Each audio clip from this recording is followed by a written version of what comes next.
Hello, everybody. My name is Alexander Ferrer, and I'm the Education Coordinator at Youth Employment Services. Today, we're going to be talking about resumes and cover letters. So, first of all, what is Youth Employment Services? Well, Youth Employment Services provides free inclusive employment services for youth between 16 and 29. Our purpose is to prepare youth in realizing their potential to become self-sufficient. By the way, this is what our front door looks like. So what do I mean by that when I say that we prepare youth in realizing their potential to become self-sufficient?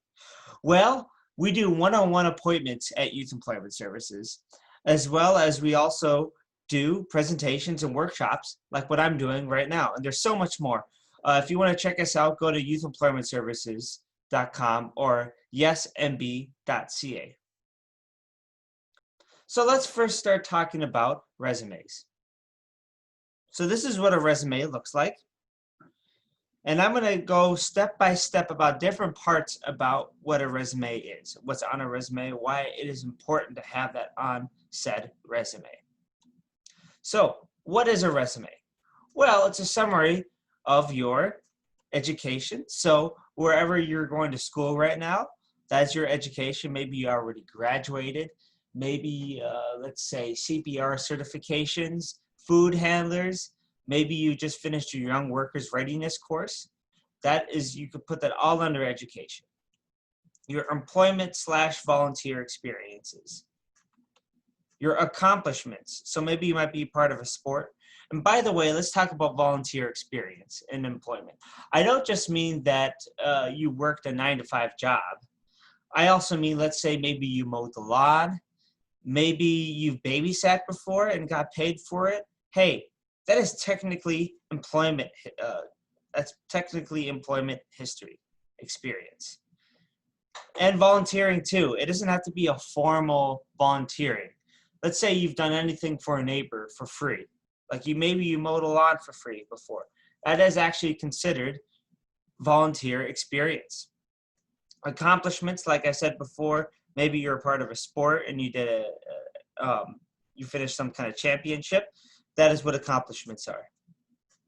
And also key skills that you can bring to a new workplace.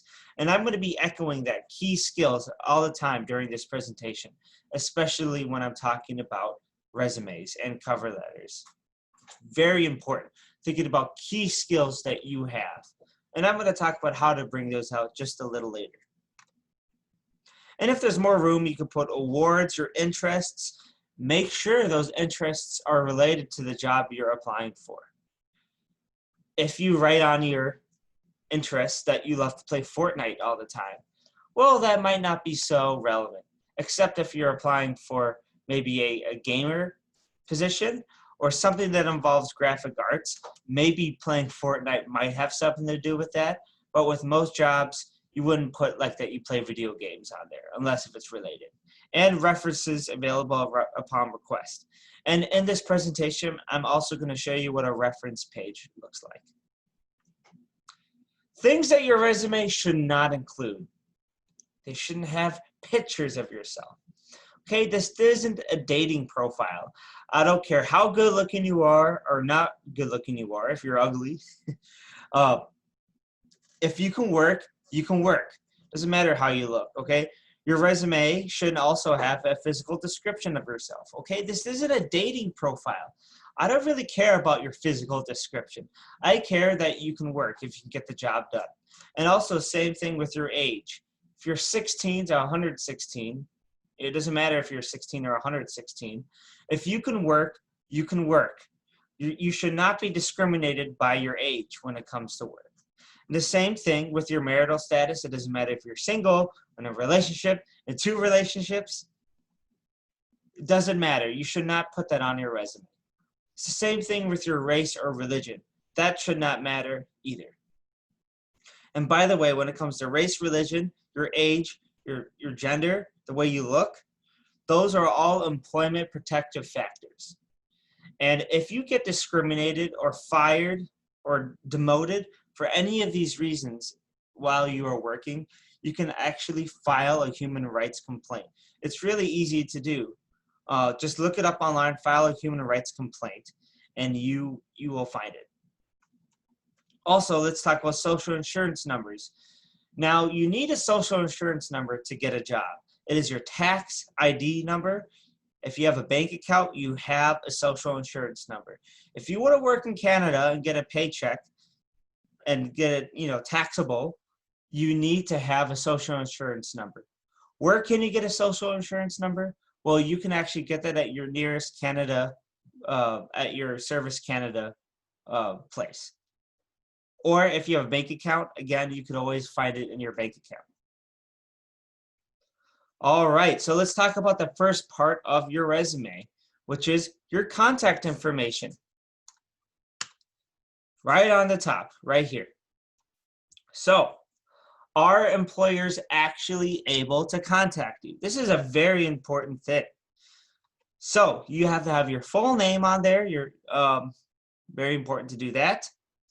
Your mailing address, and include your postal code. If you do not know what your postal code is, that's okay, but you got to look it up. Now, you can look it up on Google, type in your home address, and it might even say your postal code. But not always is it accurate. So what you're going to have to do is go to the Canada Post website and type in your address, and it'll have your postal code listed on there. All right, and phone numbers. Very important to have a good voicemail.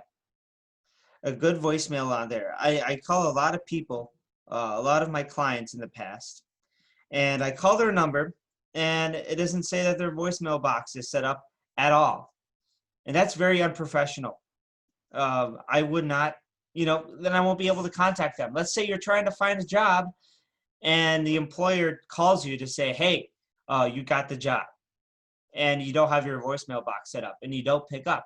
Well, then you'll never know if you got the job or not. So make sure you have a voicemail set up. Also, make sure that you clear your voicemails often so your voicemail box isn't full. That's another common thing that happens when I call different clients, is that their voicemail box is full and I can't get a hold of them at all. Another thing that you should keep in mind is when you have a voicemail, make sure you have a professional voicemail set up. Just state your name. I'll give you an example of the way I would do it. Hello, this is Alexander Ferrer. I'm currently unavailable to take your call, but if you leave your name and number, I'll get back to you as soon as possible. Thank you and have a great day. Now that is a good voicemail. What a bad voicemail would be is, hello, just kidding, this is just a voicemail, or something like that. Joke voicemails might be fun, but it's not professional. If I'm an employer, and especially if you're in high school and you sound like a high schooler and you have a joke voicemail, I'm not going to think of you seriously. I'm not going to think of hiring you, in fact, if I hear that. That's actually happened before in the past. And email addresses. It's important to have a professional email address. Now, you might be in school right now, and you might have a good email that just has your name, and you might have a school email address. Well, you're not going to have that school email address forever. So it's important to create a professional email, meaning just your name. Just like your voicemail box that I was talking about, make sure it's just your name. I know a lot of people who have gamer tags. Nothing wrong with gamer tags, but don't have it as your email. Don't say like Fortnite Lover 3000 or anything at gmail.com. Don't use that type of email. Don't do anything inappropriate like sexy daddy or sexy princess or anything weird like that. It is just not professional. If I see that and I'm an employer, well, that's not going to look good. I'm actually going to have a good example of that later on in the slide here about what a professional email should look like. Okay, so before I said key skills. So what skills are we supposed to focus on? Well, employers, they want certain skills for the job. They want to be able to tell why they can hire you in 30 seconds. So when they look at your resume, it should only be 1 page long. Because quite frankly, employers are like squirrels. They look one way, they look the other, they look at a resume. Oh, okay, too long, did not read. They look at the next one. Let's say that there is 30 people applying for one job. Well, that's a long time for an employer to read essays, for instance, about different people that they might want to hire. So they should see the information they see right away that they like. And I'll show you an example of this. Well, before I show you an example, how would you do this? Well, you have to have a specialized resume. Each resume you make, it should be different. Doesn't have to be completely different, but make it specific to that job you're actually applying for. So how do you do this? Well, research, research, research. Whenever you're finding a job, any part of the job search, you need to research. Even making your own resume, you got to do your research, research, research, and then make these letters big. Research, research, research. It's so important. Be like this lady. You really want to research a lot, okay? So how would you go about that? Well, I'll give you an example of a job posting. It's a real job posting. It's not around anymore. I mean, the place is still around, Shoppers. If you happen to live in this area, well, maybe now you can see what a typical job description looks like at Shoppers. So let's look at this job posting right here. Okay, so it's a part-time position. We can see here the main responsibilities, the key responsibilities of a cashier. Maintains the customer service and checkout area for prompts and accurate processing of customers' orders. Merchandise and maintain designated areas. Ensure loss prevention systems and procedures are performed according to guidelines. Now, if any of you have ever worked in a retail setting before, you probably have done these key responsibilities. And what one would do if they were writing a resume for this specific job, and they've actually done these things before, what they could do is they could actually just copy and paste what this is. Maintain the customer service and checkout areas for prompt and accurate processing of customers' orders. If you haven't done it, then don't put it there. But I'll go even simpler. Let's say you're well organized. If you're well organized, put that on your resume because that's what they want at Shoppers. If you're detail oriented, put that on your resume because that's what they want at Shoppers. Same with effective verbal communication skills. And if you don't meet these, then that's okay. You can put well organized and then maybe not effective verbal and communication skills. Maybe during the interview, you could talk about how you're learning about that you want to get better at your verbal skills. Maybe on your resume that you could say that you work evenings and weekends. That is what you prefer to work. So you want to tailor your resume to the specific job you're applying for. So before I was talking about how a resume wants to see how an employer wants to hire you by looking at your resume in just 30 seconds. Well, how do you do that? That's why we talk about profile statements. Now, profile statements are right below your contact information. All right, so you can take a look at these are some examples here. And I'm going to show you more examples. This is motivated and outgoing and reliable individual with experience providing people with quality, friendly customer service. You can read this. You can pause the video here and you can read them. Very important, but I'll explain what they are and why they're different from skills and experience. They're two different things. So first of all, that first statement there is about who that person is in a nutshell. It's a first impression. We can read that again. It says motivated, outgoing, and reliable individual with experience providing people with quality and friendly customer service. That's who Jane Jones is in a nutshell. It's the first impression. So the employer is going to read that. They're going to know, okay, this Jane Jones person, this resume here, it says that they are a motivated person. Great. So they know right from the get-go who this person is. So you want to write those things. Like for me, I would say I'm a friendly and energetic individual who works with people of all ages. That is how I would describe myself, that I'm passionate about what I do, that I'm an enthusiastic person. So you want about 3 to 5 statements. But you don't just want statements about yourself, about like your personality. You also want to talk about skills that you have. You want to talk about general skills about you. And you want to talk about your soft skills, and you want to talk about your hard skills. Okay, so hard skills, they are teachable abilities or skill sets that are easy to measure. There are some examples of hard skills, for instance, proficiency in a foreign language. Now, it is a hard skill because it's a teachable ability that you can test somebody. If you know French, you could take a test about French, and I could see without a doubt that you understand that language or not, that you can write it. A degree or certificate. So let's say maybe you've done a forklift certification. You would put that there. Typing speed. And by the way, employers want typing speed to be around 60 words per minute. Now, I know in school, not a lot of people learn typing speed, like take typing classes, but I would recommend you just practice your typing. If you want to find out what your words per minute are, just go to Google and type in words per minute, and you will be able to find that. Machine operation, that's another example, like working around a wood shop. If you know how to use those tools, those are hard skills. On the other hand, there's soft skills, and those are subjective skills. They're things like people skills, or being able to work independently, or being organized, things like that. And the thing is about soft skills is they're not really teachable necessarily. With the hard skills, I could give you a book and you could learn about each of these skills. However, if you're not a very outgoing person, I could give you a book about how to be outgoing, and you could read that book. By the end of the day, are you going to be an outgoing person because you read that book? No, it is something you need to practice.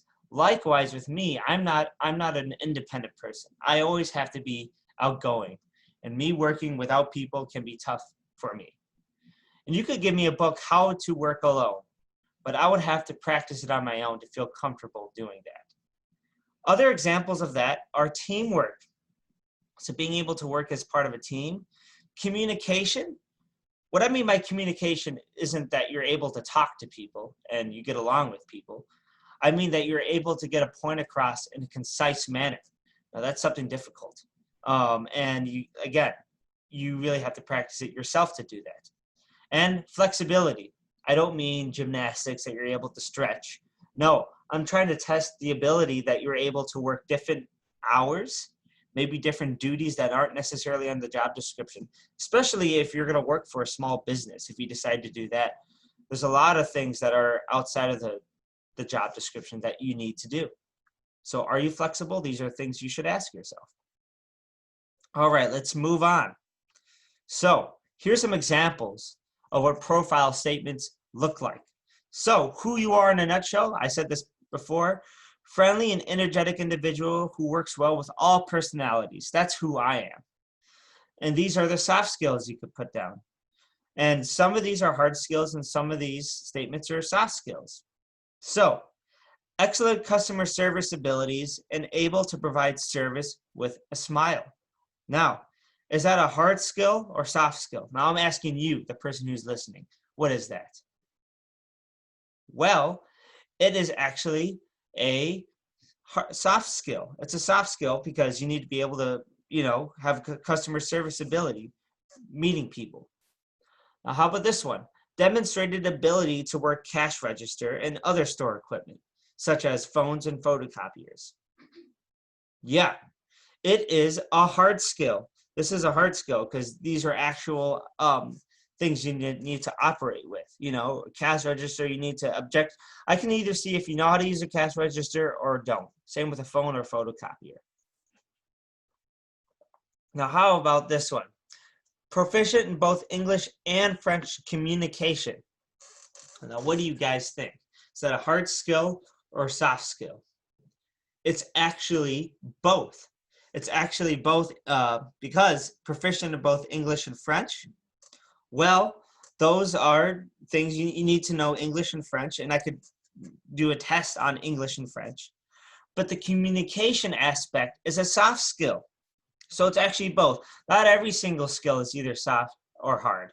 Sometimes it could be both. All right, let's move on. So profile statements, these are general things about yourself. But now let's talk about more specific skill statements. So As you see here, you have a list of all of your employment history right here on the bottom. And we're going to get into it about what type of resume this is. But these are all of your experiences. This person, Jane Jones, they worked as an administrative assistant, a cashier, and landscaping. Now, with those skills, with that said, we're going to talk about skills and experience. What it is it's a highlight of your skills, what you've done and accomplished, and tasks you've actually completed. So let's go back to that slide before. So it says here, tasks they've actually completed as an admin, assistant, cashier, and landscaping. These are specific things, real examples. So you could say, oh yeah, I work well with customers. Well, you know what? You got to prove it to me. So show about an example of a time that you actually did have to complete a task. And I'll show you what that looks like. And you want different categories, ideally. So if you go back to the slide before, if you go just a little bit before, I'll go back for you right now. You'll see it says right here, organizational and time management abilities, teamwork and leadership skills, and customer service and communication skills. These are actual examples. And I'll just read these off here. So welcomed customers in a polite and respectful manner. This is actually something this person did. Communicated on and daily basis with the public and acting as the first point of contact for the organization. Made appointments for customers, rescheduled and canceled appointments as needed. These are specific examples. So again, and we have to split it up into categories. It'll just make it easier for an employer to read it all if it's actually in these different categories. Remember what I was saying before? Employers are like squirrels. They look at one resume, they're like, oh no, too long. But this is easier for them to read. And these are statements. These are not long sentences. So we want different categories. So going back, just thinking about different types of skills. Working construction, is that a hard or soft skill? Well, doing what this person's actually doing. That is a hard skill, right? Teamwork, like I was saying before, that's a soft skill. Playing hockey, is that a hard skill or soft skill? What do you guys think? It's actually both, because you have to be teamwork and you actually have to be pretty quick on the ice, right? So again, it's not always cut and dry, but it's just always good to think about, the types of skills that you have. And finally, let's talk a little bit about volunteering. Now, what does that have to do with your resume? A lot of you might be thinking, oh, well, I don't have a lot of experience at all with working. That's why it's really important for you guys to actually volunteer. 5 different volunteer opportunities. It's really important to do that so you can get more experience. Employers aren't necessarily looking for people who have worked a million jobs and got paid for it.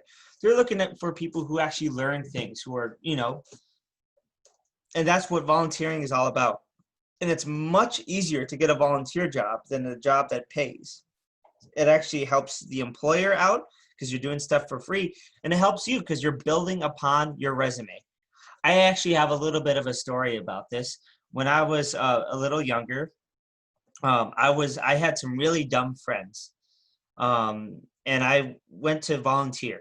And these dumb friends told me, Alexander, why are you working for free? This is no fair. They're taking advantage of you. They weren't, by the way. I don't think they were at all. And what's more is, see, I worked for them for free for many months. And I got so much experience from them. And at the end of it, they actually hired me for a job. I didn't even ask for a job. So volunteering, it can actually lead to jobs. So I recommend, if you don't volunteer right now, try to look into some volunteer opportunities. And if you want to learn more about volunteer opportunities, you can always contact Youth Employment Services, and we can help you out. All right. So what does a skill statement look like? Well, first, we're kind of doing a little bit of a grammar class right now. So let's think about this statement. If I write this on my resume, Mowed lawns. Mowed lawn. Does that look good? No, it's kind of weak.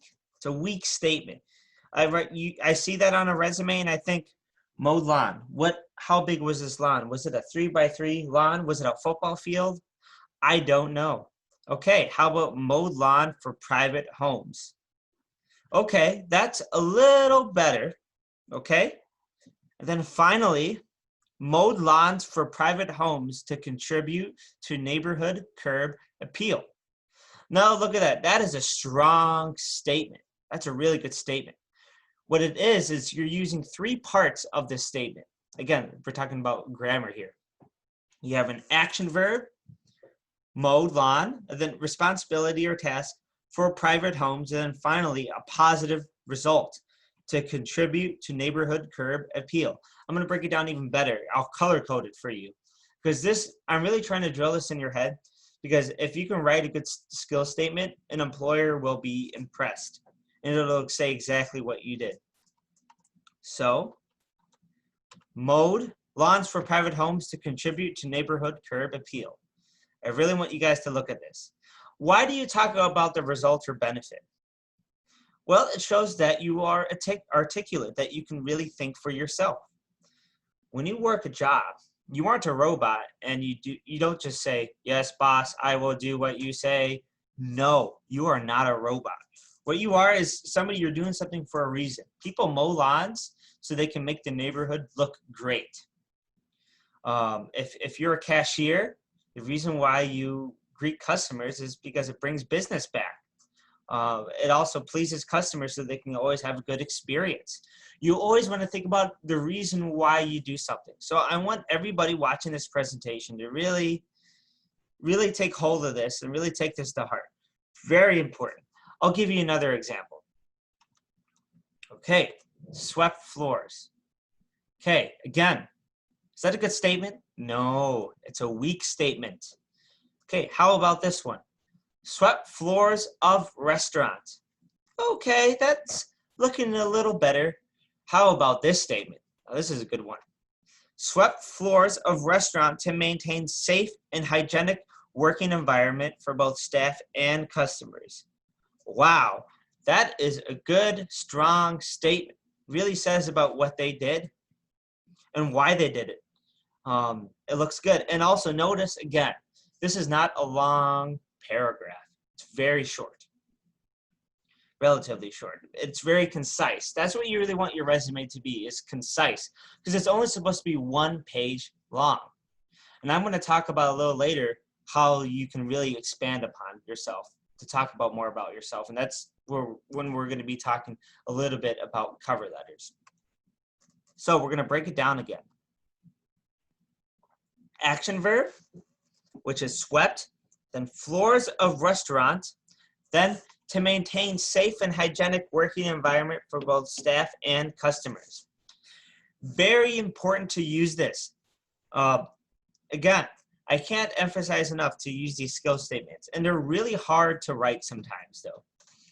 I'll give you that. I do workshops with a lot of people to make resumes, and it takes forever because it's tough to figure out these statements.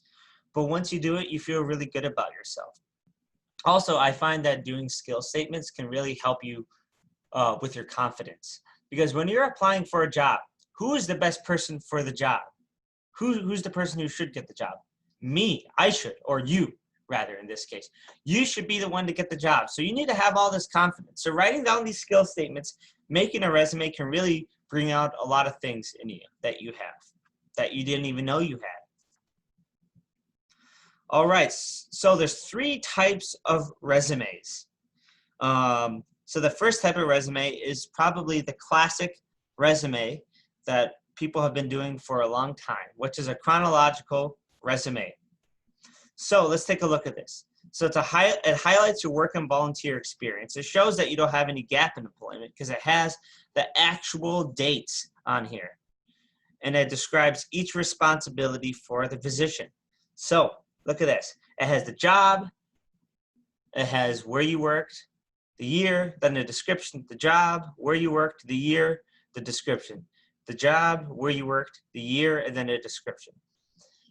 The problem is with this, it's not always very, it's very repetitive. And also, let's say that you're applying for a place for soccer, right? An employee, like as a soccer coach, the employer is going to have to look all the way down to see the experience as a coach. Ideally, an employer wants to see all the experience of being a coach at the top, closer to the top. So how can you remedy this? You can do it with a functional resume. All right, look, it has all your experience. Look at all this cool experience it has here. Isn't that cool? But it's missing something. It's not the most ideal one, because look, it has all these, customer service experience, organizational, teamwork, but I don't see proof of this. It's because there's no jobs listed. Look, there's no jobs. There's education, so that's cool. They went to CMU, but there's no education here at all. So what we at Youth Employment Services really like to promote is a combination resume. It combines all of these aspects. It has all these jobs at the bottom, because it's not so much that you worked all these places, but that you actually have skills. So an employer will see, oh, look at all these skills they have. But where did they get these skills? Oh, this is where they got it from. They got it from when they work at the orthodontist place, when they worked at Buggy Bath, when they worked at Canada Post, when they worked for the community center. That's where they learned it from. So combination resumes are really good. Even if you don't have a lot of work experience, this is perfect for that. You can just put the few experiences you have, and then you can have all the skills on top of here. So I really recommend you do the combination resume, especially if you're just starting out into the workforce. All right, let's talk about some last minute tips. Please keep your resume at 1 page in length. And I don't mean double-sided. If it's double-sided, this actually happens, and maybe this happens to you too. If you get an assignment and it's double-sided, have you guys ever finished just one side and didn't know there was a backside to it? Well, that's the same thing with resumes. Imagine if you have half of your experience on another page that they didn't even look at. So make sure you just keep it 1 page in length, and this can be tough, especially if you do have a lot of experience.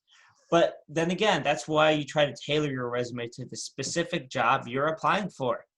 You want to list your information in reverse chronological order. So you want to do it from the most recent to the oldest job that you have or experience. Use bullet statements. That's what I was saying before, like employers are squirrels. So use statements. Don't make them short, make them good statements. Just like how I highlighted before. And edit and check for spelling, grammatical errors, and then do it again. I don't care how good you are with spelling or grammar. You can even show your teacher your resume, and they might even miss a mistake. They might miss a mistake. So show it to your friends, show it to your family. I have an example with myself, and this person was really gracious, but I never got the job.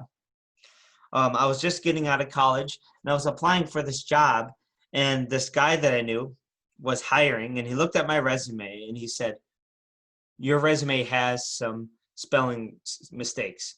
Change it. He didn't tell me what it was. He was being a little tough on me because he wanted me to succeed and be better. I looked at that resume, and I didn't see any problem with it. So I think maybe I saw one mistake. I gave it back to him, and he said, there's still problems with it. Change it. Well, eventually I didn't get that job. But I remember later I showed it to one of my friends, and they looked at it, and they said, yeah, there's a big mistake there. Man, that was really embarrassing. So don't make that mistake. Show it to your friends. Another problem about spelling is that when you are looking for a job, when you write on your experience that you, for instance, work with customers. Well, if you're using Microsoft Word will tell you if you spelled a word wrong and will correct it for you. But it doesn't always correct the appropriate word. I'll give you an example. Let's say that you've worked with customers before. A lot of people misspell customers as costumers. In fact, I saw that the other day with a student I was working with. They wrote costumers instead of customers. And Word Microsoft Word is not intuitive. They can't tell you whether you meant customers or customers. I'll give you an extreme example that's true that actually happened. There was somebody who was looking for shift work. So they wrote in their resume that they were looking for shift work, but they forgot the F in shift. So you don't want a crappy resume like that person did. So always check for spelling, grammatical errors. Do it again. I cannot emphasize that enough. Do not use colored paper or fancy fonts. Just like you don't want to show your pretty face, because it doesn't matter. You don't want to use colored paper or fancy fonts.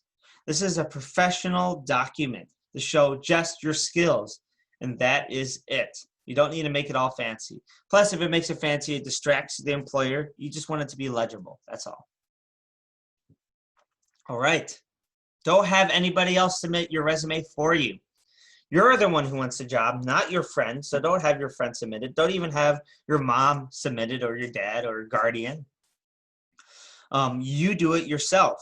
Maybe if you are nervous, you could have a friend wait for you outside of the place, but you hand it in yourself. It really shows that, well, first of all, they don't even want the job. You're the one who wants the job, and you'll feel more confident. You hand it in, say thank you. If possible, hand it in person. That is the ideal thing to do. I think there's a stereotype that young people can't talk to people face to face, that they only talk on their cell phones. Is that true?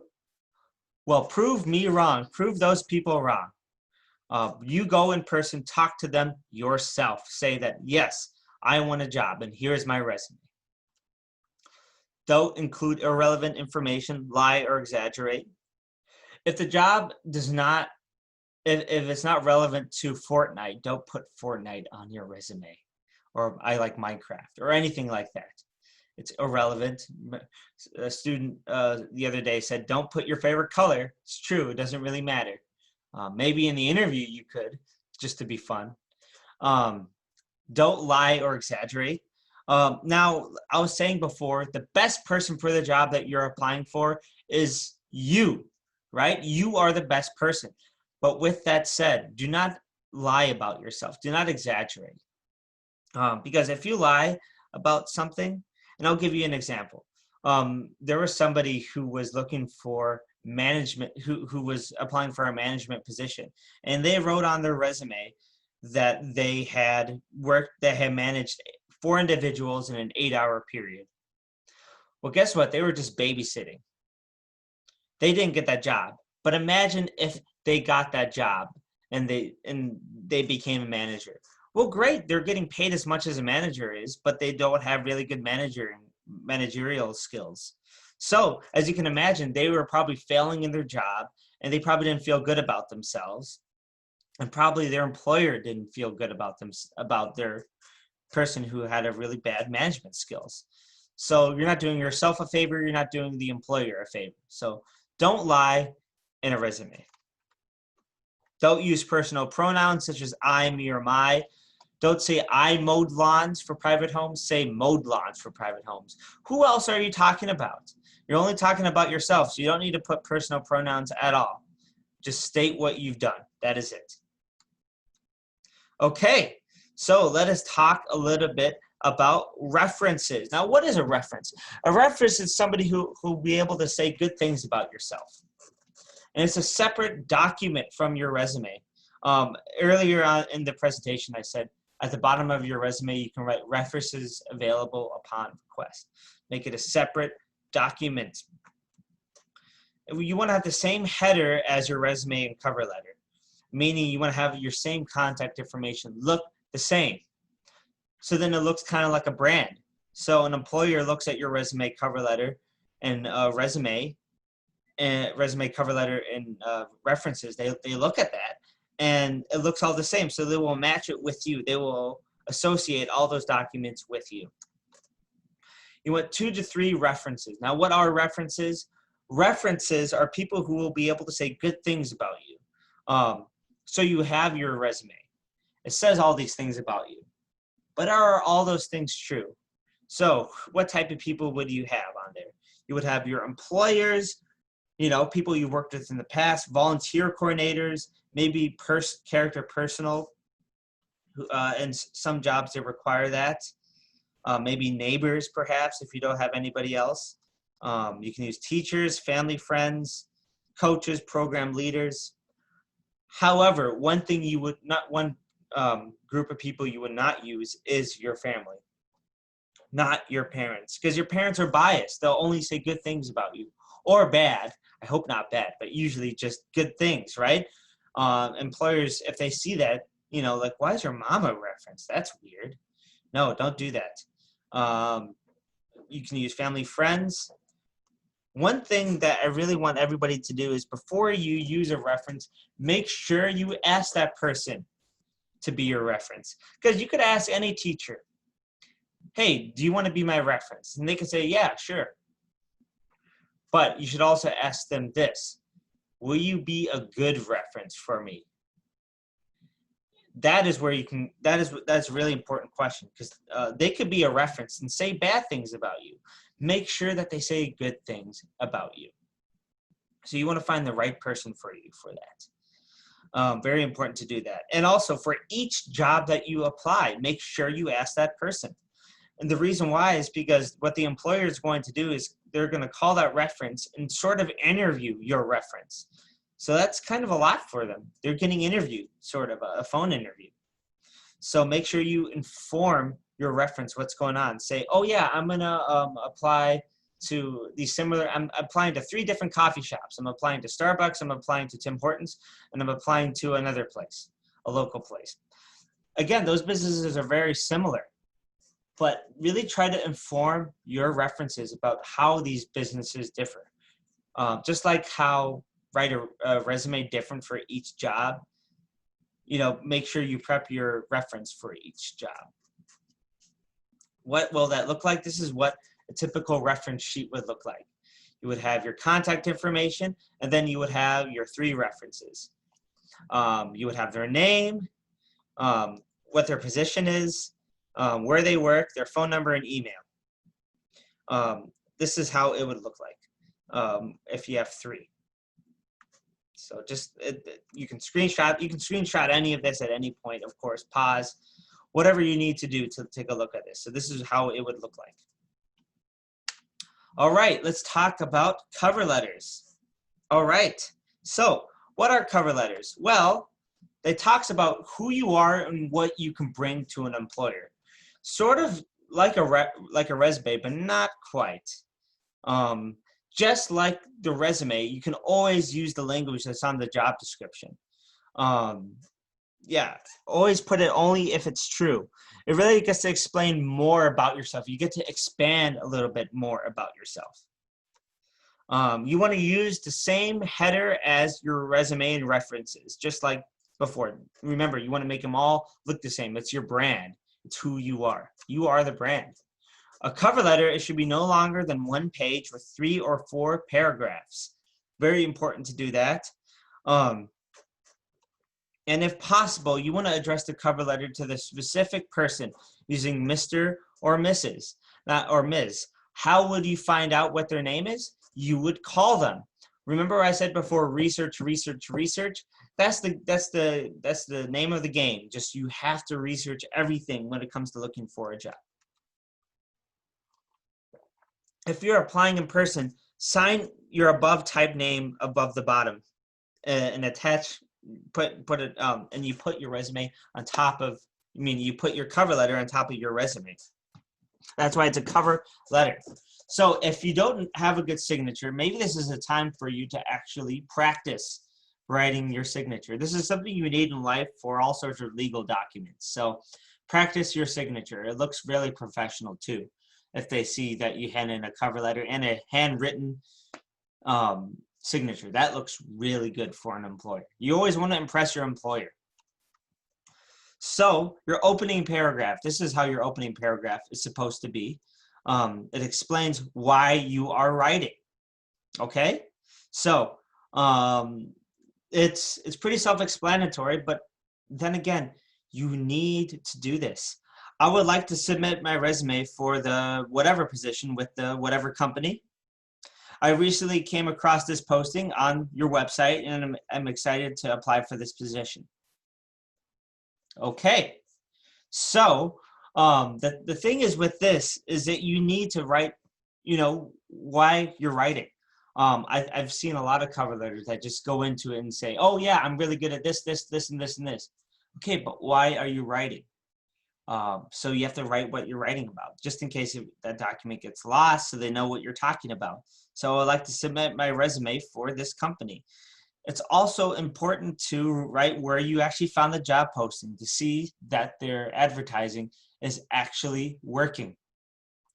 With my relatable experience in meeting customers' needs, I am confident, and I am confident. Remember, this is all about confidence, because who's the best for the job? You are. I am confident that I will be a great fit for your customer service team, as well as I currently possess certifications in CPR AED level C.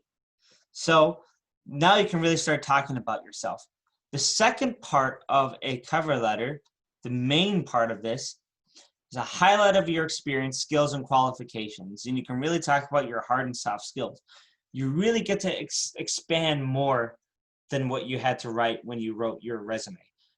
You can really start to write paragraphs, as long as it's not too long, that it's only 1 page long. I'll read this whole thing for you. With over 1 year of experience in providing customers with quality and professional service, I have thoroughly enjoyed helping people in various roles, from answering general inquiries to bringing customers their desired meal. With my eagerness to assist people, I believe I will be a strong asset to your team, to your company. I enjoy bringing an energetic and positive attitude to the working environment and strive to make the atmosphere an overall enjoyable place. See, these are things that they did not write in their resume. These are more things about themselves that you couldn't necessarily write in your resume. Furthermore, I am detail-oriented, which plays a large part in my ability to organize, whether it is shelves, boxes, or desks. The better you can write, just the better you're going to be. Especially when, for younger people, they don't always write cover letters. With every single job, try to submit a cover letter. That will impress them. All right, so let's talk about your closing paragraph. You want to actually ask them for an interview. Yeah, because that's really another reason why you're writing, right? And you can really summarize it. This is your conclusion paragraph. I strongly believe, they don't say, I think. They said, I strongly believe that with my skills and abilities, coupled with my experience in assisting customers, I will be a strong asset to your team. I welcome the opportunity to further discuss how it can be a benefit to your company. And then they gave them their contact information. Thank you for your time and allowing me to submit my resume. I look forward to hearing from you. Thank them for their time. The fact that they read through your whole cover letter, that really means something. Like I said, employers are squirrels. They look at one thing and then they look at the other. Then they look at one thing and they look at the other. The fact that they can read your whole cover letter is a really good thing. All right, this is what it'll look like, what a cover letter will look like, essentially. So again, your contact information, this is what it'll look like with your, this is what it'll look like with your contact, with your header.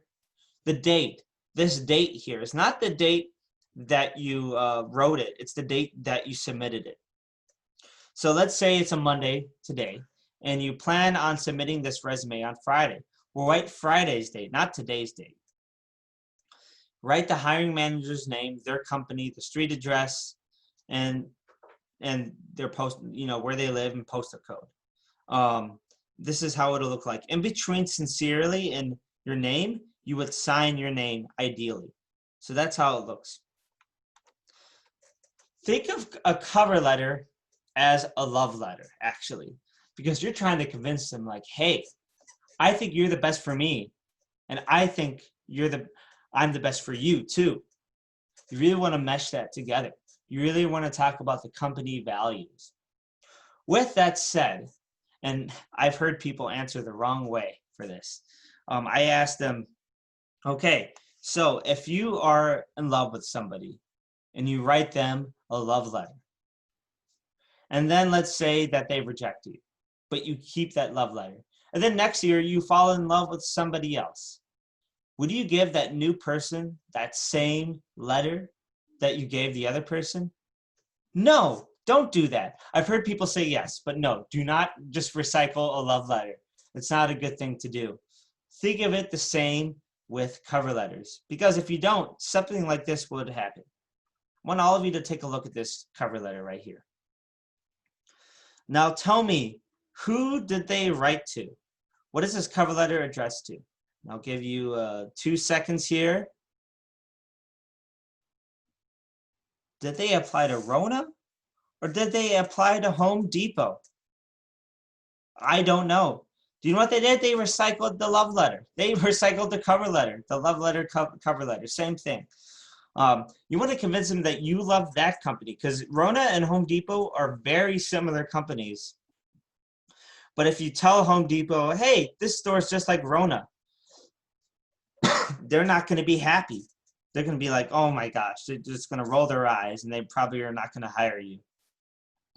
So you don't want to be talking about their competitors. You want to be talking about how, hey, I love this company. You guys are great. I'm applying to your job and not the other job.